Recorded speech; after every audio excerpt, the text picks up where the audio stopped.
अस्सलाम वालेकुम दोस्तों, मेरा नाम है मोहम्मद शहजाद। दुनिया में जहाँ कहीं भी मुसलमानों पर जुल्म हुआ तो उसे दुनिया भर के लोगों ने देखा और सुना, लेकिन चाइना एक ऐसा कंट्री है जहाँ मुसलमानों के साथ कैसा सलूक हो रहा है बहुत कम लोग जानते हैं, क्योंकि उसने इस मसले को दुनिया के सामने खुलकर आने ही नहीं दिया। आज मैं एक बहुत ही नाजुक मसले पर बात करने जा रहा हूँ जिसे बहुत अरसे से नजरअंदाज किया जा रहा है। शिनजांग, शायद ये नाम पहले आप सुन चुके हो। शिनजांग या सिंकियांग चीन के वेस्ट में वाक़या रकबे के लिहाज से सबसे बड़ा प्रोविंस है, जहाँ पर मेजोरिटी के लिहाज से एगोर मुसलमान ज्यादा हैं। और इससे पहले यहाँ ईस्ट तुर्किस्तान के नाम से एक इस्लामिक कंट्री मौजूद था जिस पर चीन ने कब्जा कर लिया। और आज हाल ये है कि अपने राइट्स मांगने पर उन पर ऐसे ऐसे जुल्म किए जा रहे हैं जिनके बारे में सोच कर ही इंसान डर जाता है। उनकी कंडीशन कश्मीर और फलस्तीन से भी ज्यादा बदतर है, मगर अफसोस सोशल मीडिया पर उनकी आवाज को सामने नहीं आने दिया जाता और इस मैटर को उनका पर्सनल मैटर कहकर उनकी आवाज को दबा दिया जाता है। यहाँ के मुसलमानों ने तंग आकर जदोजहद शुरू कर दी है, जिसका स्कोप उन्होंने बढ़ाकर बीजिंग तक कर दिया है, क्योंकि उन्हें वहाँ पर असला नहीं मिलता। लेकिन ये लोग फिर भी चाकुओं की मदद से चीनी अथॉरिटी और पुलिस स्टेशन वगैरह पर हमले करते रहते हैं। अफगान जहाद के दौरान ये लोग पनाह लेने अफगानिस्तान आ गए थे और अफगान तालिबान ने उन्हें पनाह भी दी थी, मगर तालिबान गवर्नमेंट के खात्मे के बाद ये लोग पाकिस्तान के कबायली इलाकों में मुंतकिल हो गए। East Turkistan new generation movement के प्रेसिडेंट अब्दुल सलाम ने अपने इंटरव्यू के दौरान बताया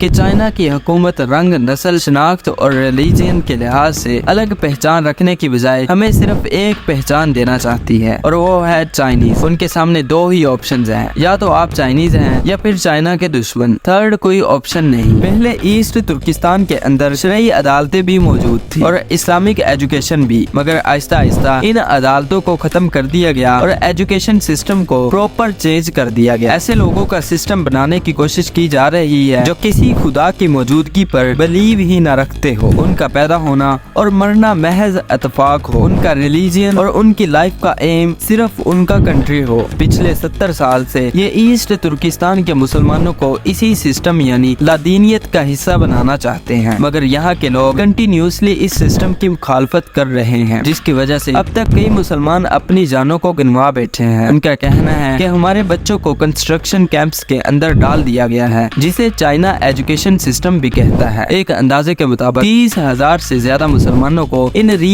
एजुकेशन कैंप्स में रखा गया है ताकि उन लोगों को दीन की तालीम से निकाल कर चाइनीज बनाया जाए, जबकि हकीकत में ये री एजुकेशन कैंप्स टॉर्चर के लिए बनाए गए हैं। यह हकीकत सैटेलाइट से ली गई पिक्चर से सामने आई जिन्हें CIA ने शेयर किया। माओ से उनके बच्चे छीन कर रातों रात इस तरह गायब कर दिए जाते हैं कि उनका सुराग ही नहीं मिलता। उनकी बहन बेटियों से ज्यादती की जाती है। तकरीबन 30 लाख मुसलमानों को इन री एजुकेशन कैंप्स में रखा गया है। 2013 से 2014 के दौरान चाइना के इंटेलिजेंस ऑफिसर्स मीडिया के नुमाइंदे बनकर ईस्ट तुर्किस्तान के हर एक घर में गए और वहाँ के लोगों से कुछ क्वेश्चंस किए, क्या तुम मुसलमान हो, क्या तुम इबादत करते हो, और इसी तरह के कई क्वेश्चंस किए। जिन लोगों ने सही जवाब दिए वो सब आज इन कंस्ट्रक्शन कैंप्स में मौजूद हैं। उनके साथ क्या कुछ हो रहा है दुनिया को बिल्कुल आइडिया नहीं। उन पर बहुत सी रिस्ट्रिक्शंस हैं, रिलीजियस फ्रीडम पर रिस्ट्रिक्शंस, मस्जिद की कंस्ट्रक्शन, इस्लामिक एजुकेशन और हलाल खाने के इख्तियारात पर रिस्ट्रिक्शंस। चाइना अपने ऑर्डर्स को उन लोगों पर जबरदस्ती मुसल्लत कर रहा है, बिल्कुल इसी तरह जैसे एक बादशाह खुद जिस रिलीजन को फॉलो करता होता था